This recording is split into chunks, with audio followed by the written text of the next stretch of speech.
Star Wars 7x7 Season 2 rolls on. Today I'm sharing part of a conversation I got to have with Jay and Dennis over on Podcast Stardust about Revenge of the Sith.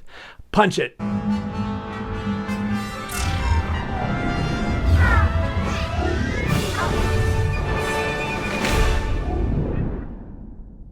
Hey, Rebel Rouser. I'm Alan Voivod, and this is Star Wars 7x7, your dose of Star Wars podcast joy, and thank you so much for joining me for it.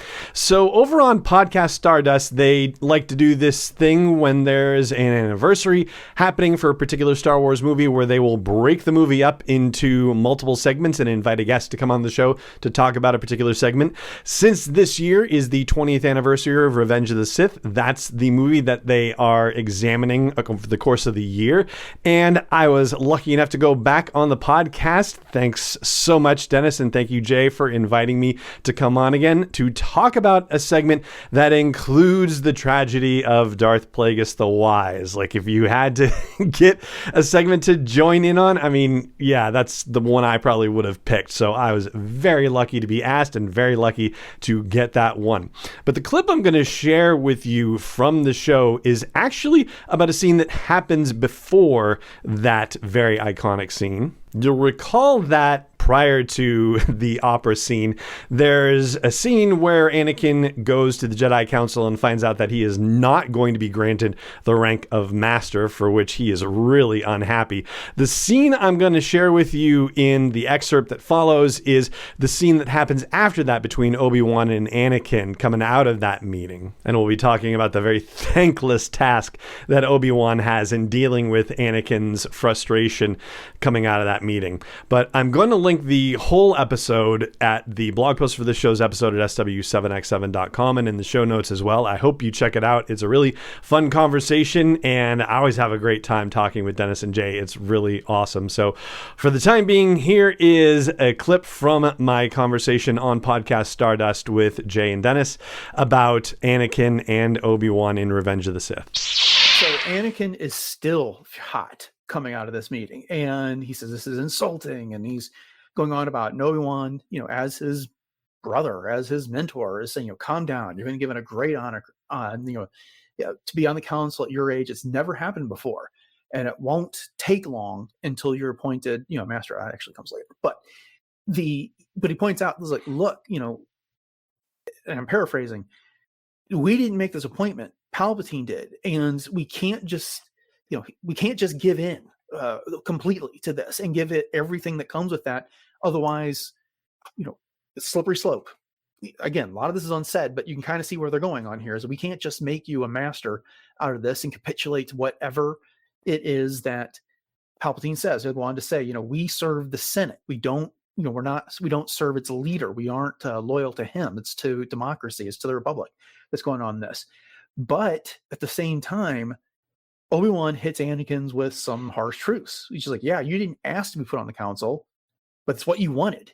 And your friendship with Palpatine paid off. And, this is what it looks like to everybody here. So, and then we'll get into the request to spy. But this back and forth, Alan, what do you think about the relationship that these two have? And what does this say about it? Yeah, this is also another kudos moment for George Lucas for me, because in my head, I think to myself, I wish Obi-Wan hadn't he kind of put the knife in a little bit with the, but it's what you wanted, and then to say, then to twist it and say, oh, I guess your friendship with Palpatine paid off. It's not, I don't think Anakin necessarily thought about it that way. I don't, it sort of accuses Anakin of being manipulative after a fashion that I don't think Anakin was really, at worst, he wasn't conscious of it. At best, he wasn't trying to do it at all. And so so I'm giving credit to George Lucas because, you want Obi-Wan to be perfect. You want Anakin to be perfect too. But I sit here and I think to myself, I wish Obi-Wan hadn't said that. But if he hadn't said that, then it's not yet another straw on the camel's back that's eventually going to break it. This is another good choice by Lucas to show the progressive building of the breaking of trust and the breaking of the bond between brothers that like, yes, I mean, it's a harsh truth, and it is the truth, but maybe there's a different way that could have been delivered, or maybe, I guess, like I was saying, like, could have been the knife, but not the twist.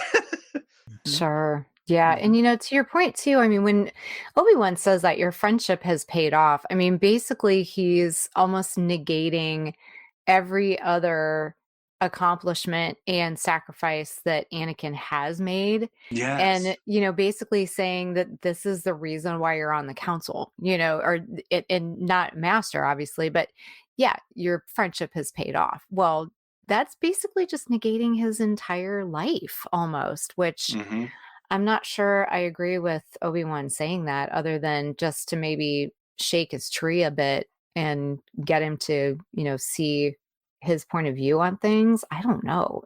Dennis, what do you think?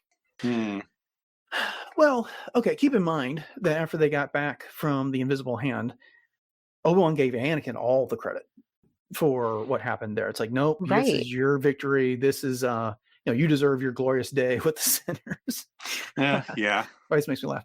But but in this case, I don't envy the position Obi-Wan was in, because he is so close to Anakin. He understands Anakin better than anybody. He's closer to Anakin than anybody else anywhere. Jedi Council, anywhere right now. That's his closest friend. But at the same time, he owes responsibility to the Republic. He owes responsibility to the Jedi Council. He is a master himself, and he knows how unreasonable Anakin can be about things. And he's seen some of Anakin's worst behavior. And, so one breath, he's trying to get him to calm down. But then when Anakin doesn't respond to that, it's like, hey, this is what you wanted. You wanted to be on the council. You've got that. Your friendship with Palpatine's paid off. It's, it's yes, I bet he regrets saying it that way to Anakin and this, but who hasn't said something that they don't regret to a friend? Sure. In all these instances. But he's also dealing with the stress of what comes next. He's going to have to tell Anakin the Jedi Council wants him to do something that Obi-Wan doesn't want to put on Anakin's shoulders either here. And his job just got made immensely harder by everything that just happened in the Jedi Council chamber, and by Palpatine putting him on that council to begin with on this. Yeah.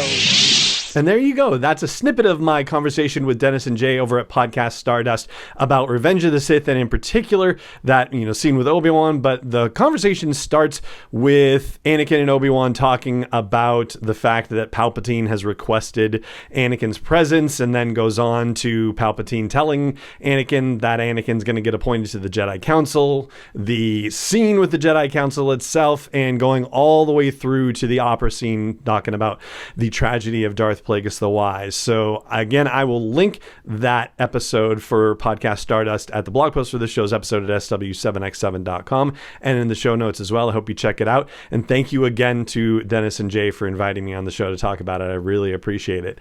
And that's going to do it for this episode of this podcast. And it just remains for me to say thank you so much for joining me for it, as always. And may the Force be with you wherever in the world you may be. 7x7 is not endorsed or sponsored yet by Lucasfilm Limited, Disney, or 20th Century Fox, and is intended for entertainment and information purposes only. Star Wars, the Star Wars logo, all names and pictures of Star Wars characters, vehicles, and any other Star Wars-related items are registered trademarks and/or copyrights of Lucasfilm Limited, or their respective trademark and copyright holders. May the Force be with them. All original content is copyright by Star Wars 7x7. We hope you love it.